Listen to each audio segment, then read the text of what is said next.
9 Milliarden Euro. Soviel bleiwen no Moment vum Joer an der Pensionskees no dem Rente bezuelt sinn.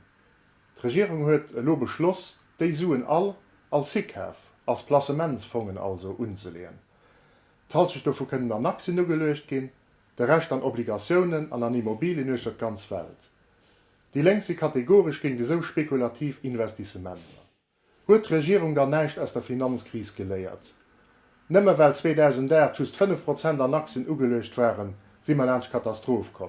Dat zoen die verantwortlich selber. Mehr Mengen van 9 Milliarden Rentereserven zu investieren sind. Dat sind 360 Milliarden Äler Franken.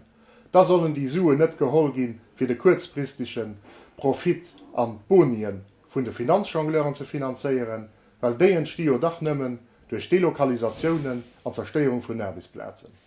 Die Lenk forderen, et soll hai a langfristig Projekten an Erbisplätzen an der Wohnungsbau investiert gin, fir das an Zukunft nach genug Leid schaffen a genug Leid verdingen, fir Rente können ze bezuelen.